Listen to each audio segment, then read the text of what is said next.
जी हां, लखनऊ से गिरफ्तार अलकायदा आतंकियों की गिरफ्तारी के बाद बड़ा खुलासा हुआ है। खुलासा यह कि गिरफ्तार आतंकी मानव बम से यूपी को दहलाने की साजिश रच चुके थे। उनके निशाने पर भीड़ भाड़ वाले इलाके थे, जहां धमाका करने के लिए आतंकियों ने कुकर बम तैयार किया था।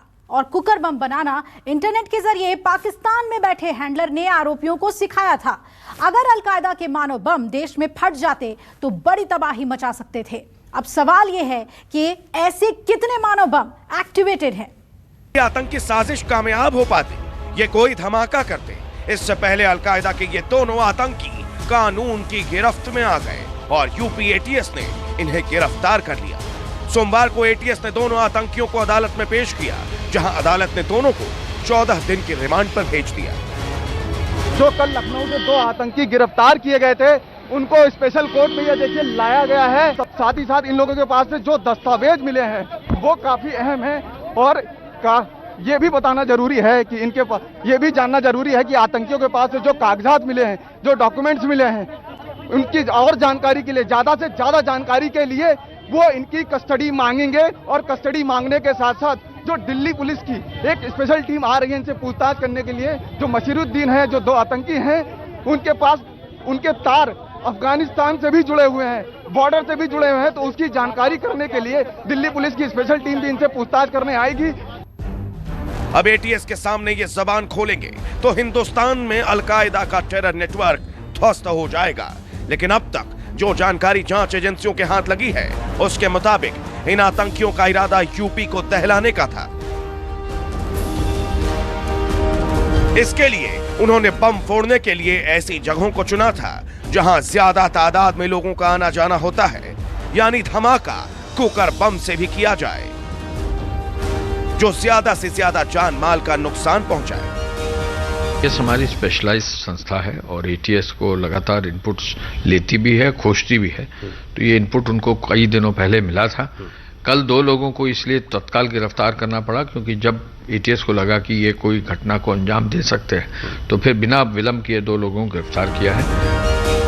पूछताछ के दौरान पता चला कि गिरफ्तार आतंकियों ने प्रेशर कुकर बम की ट्रेनिंग इंटरनेट के जरिए ली थी और महज 2000 रुपए में बम तैयार कर लिया था। बम बनाने की ट्रेनिंग इन्हें उमर अल मंडी से मिली थी। सूत्रों के मुताबिक जब आतंकियों ने अपने आका उमर अल मंदी को यह बताया कि उन्हें बम बनाना नहीं आता, तो पेशावर में बैठे आका आतंकी ने उन्हें इंटरनेट के जरिए बम बनाना सिखाया। साथ ही साथ उन्हें यह भी बताया गया कि बम बनाने का सामान लोकल मार्केट में बहुत आसानी से मिल जाता है और इसे बनाने में ज्यादा पैसे भी खर्च नहीं होते। आशंकाएं जाहिर की गई हैं कि आतंकियों के निशाने पर यूपी के कई धार्मिक स्थल थे।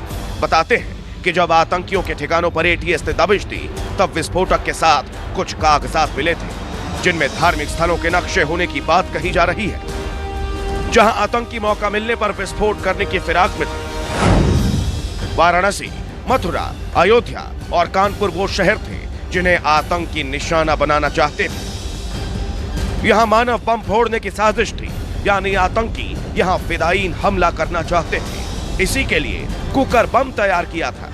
इन धमाकों के लिए आतंकी अलकायदा के स्लीपर सेल की मदद लेने वाले थे।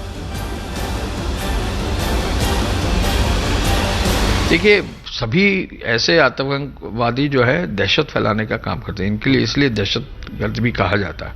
तो सेंसिटिव एरियाज तो टारगेट पे इनके रहते ही है। अब हम लोगों को देखना कि एग्जैक्ट क्या इनकी नीति थी, वो सब इंटरोगेशन से क्लियर कट हो। भारत में दहशतगर्दी फैलाने का प्लान पाकिस्तान में बना था और गिरफ्तार मसीरुद्दीन और मिन्हाज उसे अंजाम तक पहुंचाने वाले थे। इन्हें पाकिस्तान के पेशावर में बैठा आतंकी सईद अख्तर उर्फ उमर अल मंडी निर्देश दे रहा था, जो यूपी के संभल का रहने वाला बताया जाता है। उमर अल मंडी अलकायदा का आतंकी है। इन दिनों पाकिस्तान के पेशावर में रहता है।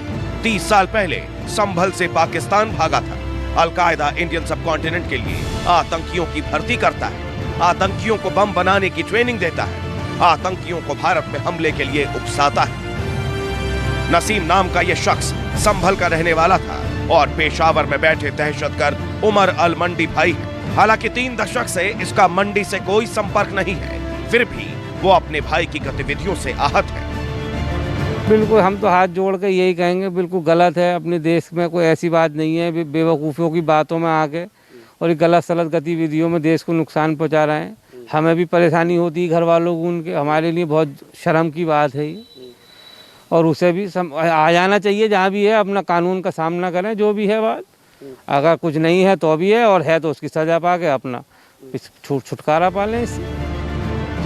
उमर अलमंडी भारत में आतंकी गतिविधियों को अंजाम दिलाने के लिए काम करता है। मिन्हास और मुशीर गिरफ्तार किए गए।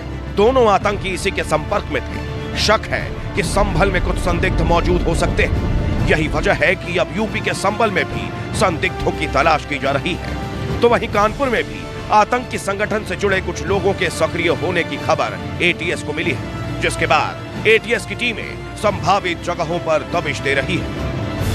लखनऊ में एटीएस द्वारा 2 आतंकियों को उठाए जाने के बाद कानपुर में भी अलर्ट जारी हो चुका है। और खास बात यह है, हम जिस इलाके में खड़े हैं ये वही इलाका है, नई सड़क, जहां सूत्रों के हवाले से ये बताया जा रहा था कि नई सड़क इलाके से और पेचबाग इलाके से, साथ में जाजमऊ, कुल मिला के 6 इलाके शहर के ऐसे हैं जहां से एटीएस ने छापेमारी कर 2 से 4 संदिग्धों को उठाया है।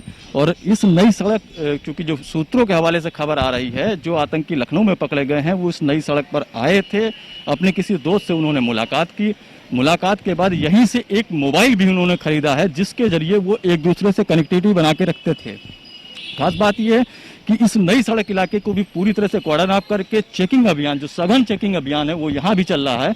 हम आपको दिखाना चाहेंगे कि किस तरह से पुलिस लगातार जो आसपास के इलाके हैं, जो जहाँ से संदिग्धों को उठाया गया था, उस जगह पुलिस लगातार चेकिंग कर रही है। चेकिंग करके जहाँ से गुजरने वाली एक गाड़ियाँ जो हैं, जो संदिग्ध नजर आती हैं, पुलिस उन्हें रोक कर पूरी गाड़ी की तलाशी ली जाती है। और जब पुलिस को संतुष्टि मिल जाती है कि हाँ ये गाड़ी ठीक है, इसमें कोई भी व्यक्ति संदिग्ध नहीं या संदिग्ध सामान इन गाड़ियों में नहीं है, तो पुलिस उन्हें यहाँ से छोड़ दे रही है।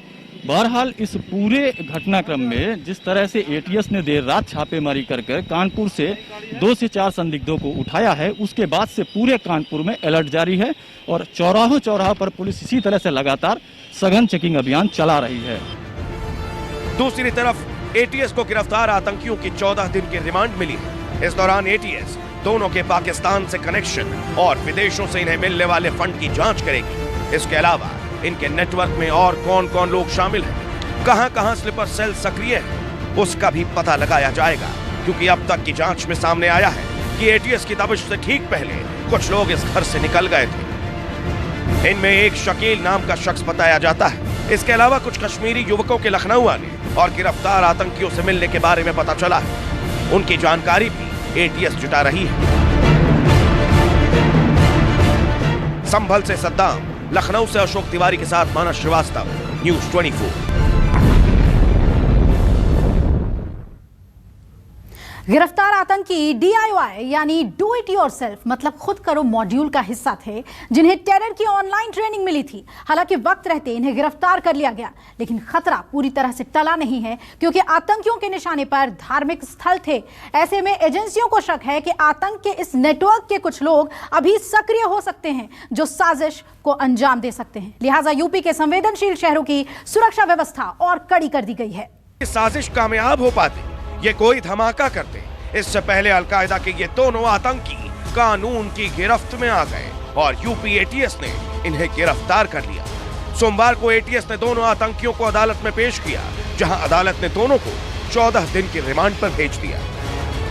जो कल लखनऊ से 2 आतंकी गिरफ्तार किए गए थे, उनको स्पेशल कोर्ट में ये देखिए लाया गया है। सबसे अहम बात यह है कि उन्हें कितने दिन की रिमांड एटीएस इन लोगों की रिमांड मांगती है। साथ ही साथ इन लोगों के पास से जो दस्तावेज मिले हैं वो काफी अहम है।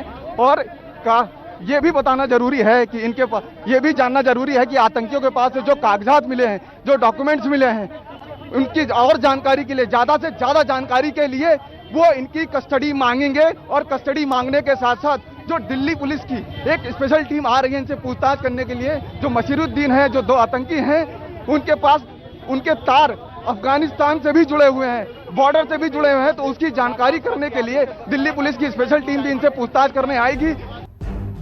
अब एटीएस के सामने ये जबान खोलेंगे तो हिंदुस्तान में अलकायदा का टेरर नेटवर्क ध्वस्त हो जाएगा। लेकिन अब तक जो जानकारी जांच एजेंसियों के हाथ लगी है, उसके मुताबिक इन आतंकियों का इरादा यूपी को दहलाने का था। इसके लिए उन्होंने बम फोड़ने के लिए ऐसी जगहों को चुना था जहां ज्यादा तादाद में लोगों का आना जाना होता है, यानी धमाका कुकर बम से भी किया जाए जो ज्यादा से ज्यादा जान माल का नुकसान पहुंचाए। एटीएस हमारी स्पेशलाइज्ड संस्था है और एटीएस को लगातार इनपुट्स लेती भी है, खोजती भी है। तो ये इनपुट उनको कई दिनों पहले मिला था।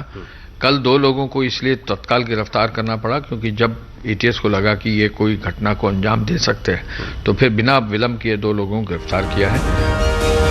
पूछताछ के दौरान पता चला कि गिरफ्तार आतंकियों ने प्रेशर कुकर बम की ट्रेनिंग इंटरनेट के जरिए ली थी और महज 2000 रुपए में बम तैयार कर लिया था। बम बनाने की ट्रेनिंग इन्हें उमर अल मंडी से मिली थी। सूत्रों के मुताबिक जब आतंकियों ने अपने आका उमर अल मंदी को यह बताया कि उन्हें बम बनाना नहीं आता, तो पेशावर में बैठे आका आतंकी ने उन्हें इंटरनेट के जरिए बम बनाना सिखाया।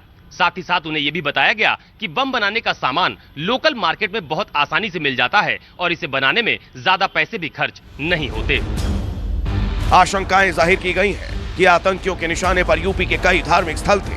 बताते हैं कि जब आतंकियों के ठिकानों पर एटीएस ने दबिश दी तब विस्फोटक के साथ कुछ कागजात मिले थे जिनमें धार्मिक स्थलों के नक्शे होने की बात कही जा रही है। जहां आतंकी मौका मिलने पर विस्फोट करने की फिराक में थे। वाराणसी, मथुरा, अयोध्या और कानपुर वो शहर थे जिन्हें आतंकी निशाना बनाना चाहते थे। यहां मानव बम फोड़ने की साजिश थी, यानी आतंकी यहां फिदायीन हमला करना चाहते थे। इसी के लिए कुकर बम तैयार किया था। इन धमाकों के लिए आतंकी अल-कायदा के स्लीपर सेल की मदद लेने वाले थे। देखिए, सभी ऐसे आतंकवादी जो है दहशत फैलाने का काम करते हैं। इनके लिए इसलिए दहशतगर्द भी कहा जाता है। तो सेंसिटिव एरियाज तो टारगेट पे इनके रहते ही है। अब हम लोगों को देखना कि एग्जैक्ट क्या इनकी नीति थी, वो सब इंटरोगेशन से क्लियर कट हो। भारत में दहशतगर्दी फैलाने का प्लान पाकिस्तान में